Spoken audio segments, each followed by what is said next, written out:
Bienvenue à tous dans cette nouvelle vidéo et on se retrouve pour la première analyse de ce mardi 29 mars 2022. Et on est toujours sur les Pokémon de la première génération et aujourd'hui, demain et après-demain, puisqu'on est le 29, eh bien nous allons faire pas mal d'analyses. Aujourd'hui on en a 7 à faire. Demain il y en a 8 et après-demain il y en a 8 aussi, donc ça va charbonner pour vraiment finir pour ça puisque donc vendredi 1er avril, oui ce n'est pas un 1er avril au sens du terme, nous commencerons la deuxième génération, cela va sans dire. Donc on a du taf qui nous attend. Et le premier Pokémon dont on va parler, vous le voyez, c'est Kangourex. Alors n'oubliez pas que j'exclus tous les Pokémon qui ont une évolution plus tard dans les générations. S'ils ont une préévolution, ça change rien de toute façon. Mais c'est vraiment que la forme finale. Si le Pokémon n'a ni préévolution ni évolution, ça compte évidemment. C'est le cas du Pokémon qu'on va voir. Mais voilà, tous les autres je ne les fais pas. Donc le Vénard, etc.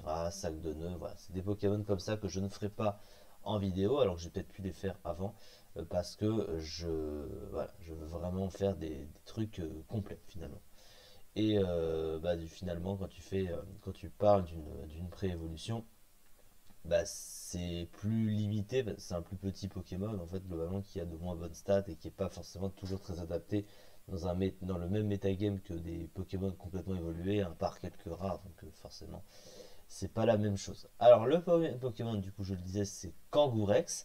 Kangourex, qu'est-ce que c'est en stratégie? Alors il faut savoir que Kangourex, c'est un Pokémon qui m'a toujours plu globalement en première génération, mais c'est un Pokémon qui a toujours été impopulaire de beaucoup, en tout cas sur la scène stratégique, jusqu'à ce qu'il obtienne sa méga évolution à partir donc de la sixième génération globalement, puisque c'est ça qui lui a permis d'être joué Uber, notamment, comme on peut le voir, et en fait de lui donner un peu d'utilité, parce que sans ça, eh ben, on a toujours beaucoup oublié ce cher Kangourex. Euh, Pourquoi est-ce que Kangourex n'est pas forcément la meilleure popularité qu'il voudrait ou qu'elle voudrait, puisqu'évidemment Kangourex c'est forcément une femelle. Alors déjà Kangourex c'est un Pokémon de type normal pur. Alors le type normal malheureusement c'est considéré comme un mauvais type en stratégie, je l'ai déjà dit à plusieurs reprises sur tous les types normaux dont j'ai pu parler, puisque en gros il n'apporte aucune synergie dans une team, que ce soit défensive ou offensive. Même s'il a une immunité spectre, il n'a pas d'autre résistance autour, et puis surtout il a une seule faiblesse au type combat qui est extrêmement handicapante. Surtout que dans les sous-tiers, tu vas croiser beaucoup de petits Pokémon de type combat. Vous voyez par exemple Kikli et Tainu dont j'ai parlé hier, et on les retrouve. Donc, vous voyez que par exemple, c'est des Pokémon de type combat qui sont présents. Offensivement, le type normal, il est super efficace sur rien. Il ne peut pas toucher les types spectres, évidemment, mais pour le cas de Kangourex, il peut toucher les types spectres. Lui, c'est un des rares, parce qu'on voit qu'il a Scrappy, mais je vais y revenir. Donc son type normal, il est clairement assez mauvais, et puis surtout, il est résisté par le type acier, il ne faut pas l'oublier. Même si globalement, avec sa couverture, il le contourne. Les statistiques ensuite de Congress, on va plutôt parler des talents d'abord. Le premier c'est Early Bird, donc c'est matinal en français, qui va diviser par deux le nombre de tours nécessaires pour qu'il se réveille de son statut de sommeil. C'est beaucoup trop situationnel et tu vas très rarement le voir parce qu'il faut se rendormir évidemment. Je dirais que peut-être cumulé avec repos, ça peut peut-être avoir son utilité parce que tu te réveillerais plus vite. Mais à part ça, c'est presque jamais vu globalement. Le deuxième talent, c'est Inner Focus, c'est attention en français, qui l'immunise tout simplement au flinch, mais qui va aussi, ça c'est un effet récent depuis la 8ème génération, ça immunise à intimidation. Et donc du coup, ça lui évite de se faire baisser son attaque physique par un Pokémon adverse possédant intimidation. Et vu que la puissance offensive de ce Pokémon, on va y revenir encore une fois, c'est le problème. Le fait qu'il ne se fasse pas baisser son attaque, c'est très pratique. Mais c'est pas le meilleur talent qu'il possède parce que pour un Pokémon de type normal qui a aussi accès par extension à des attaques de type combat, quel est le problème des deux? Eh ben, c'est le type spectre évidemment, puisque les deux types sont rendus immunisés par le type spectre défensivement. Et du coup, il possède le talent Querelleur. Querelleur, qu'est-ce que ça fait? Eh bien, les attaques de type combat et normal peuvent toucher les types spectres et ça immunise aussi, comme on peut le voir, à intimidation. Donc, ça fait l'effet d'attention, mais en plus de ça, des attaques de type combat et de type normal peuvent toucher les types spectres normalement, comme si que le type spectre n'était pas immunisé à ça. Et c'est très fort hein, pour un type normal parce que ça lui donne plus d'utilité de coverage offensif pour pallier à son type normal offensif qui de base est vraiment mauvais. Donc vraiment, Querelleur c'est une perle. Et malgré l'accès à ce talent, hein, qui n'a pas toujours eu, hein, cela va sans dire, eh ben, il n'a jamais quand même été très très bon. Hein. Voilà, son type normal lui-même est quand même mauvais, mais ce n'est pas que ça. Les statistiques du Pokémon maintenant. Elles sont très première génération, je l'ai dit à plusieurs reprises, c'est-à-dire qu'elles sont à peu près équilibrées, mais tu vas avoir pas grand-chose qui va ressortir globalement. Malgré pourtant des stats qui restent correctes, hein, il a 95 en attaque, mais bon, aujourd'hui 95 en attaque comparé à ce que c'est et à d'autres Pokémon très offensifs, même des Pokémon de type normal hein, qui vont taper plus fort que ça. 95 en attaque, c'est un peu limité. Il possède un bulk qui est cela dit correct, hein, il a 80 dans la défense et 105 en PV, donc le bulk il est plutôt décent. Il a une attaque spéciale de 40. Alors, l'attaque spéciale de 40, avant quand le spécial ne faisait qu'une seule stat, il pouvait se servir de ses attaques spéciales. Oui, c'est assez étonnant parce que il possédait des attaques spéciales et c'était un coverage pour surprendre l'adversaire. Alors que pourtant, il possédait quand même 40 d'attaques spéciales avant.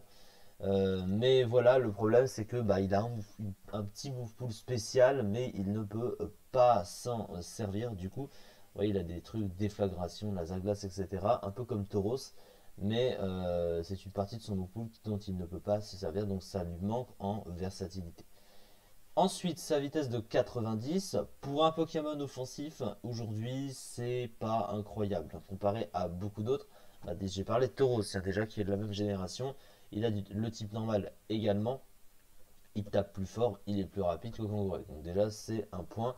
Même s'il n'a pas Querelleur, évidemment, bah, au moins au niveau des stats, il se démarque plus. 90 en vitesse, c'est un peu bof bof, hein, globalement. Donc vous voyez, les stats se démarquent, il n'y a rien qui se démarque vraiment, il manque de puissance comme de vitesse, malgré un bulk satisfaisant et son type normal à côté qui casse pas des briques, évidemment. Son move pool maintenant. Alors qu'est-ce qu'il possède de bien ce Pokémon? Alors déjà il possède une priorité stabée hein, qui est bluff, hein, qui peut toucher les types spectres du coup. Il possède un arsenal d'attaque de type normal, Damoclès, façade et j'en passe. Hein. Alors façade, Damoclès pardon, a du recul évidemment. Façade, ça tape peut-être pas si fort que ça, mais ça a un petit stat quand même, donc ça reste correct.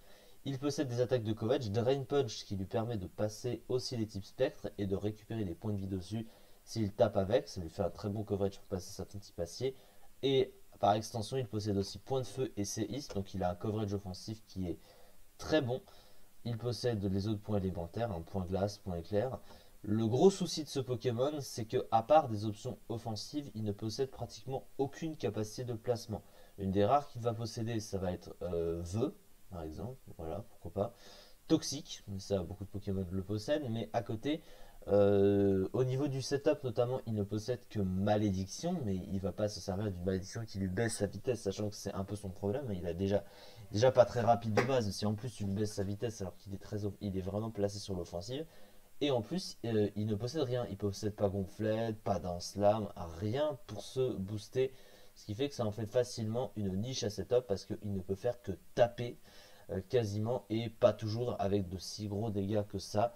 Et même s'il touche globalement on va dire la globalité du metagame parce qu'il touche les Pokémon de type spectre avec ses attaques de type normal et combat, eh ben, il se retrouvera assez facilement bloqué ou alors dans l'incapacité d'être assez efficace pour la simple et bonne raison qu'il ne tape pas assez fort et qu'il ne puisse pas se setup.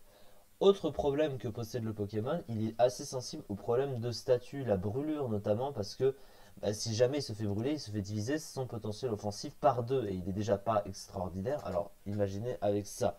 Et comme son attaque spéciale est inutilisable, il ne peut pas faire autre chose que d'être mort, hein. J'ai envie de dire, le Pokémon est brûlé, le Pokémon est presque bon acheté à la poubelle, et déjà que de base il manque vraiment en utilité, malgré le potentiel d'avoir Scrappy, hein, pour un type normal.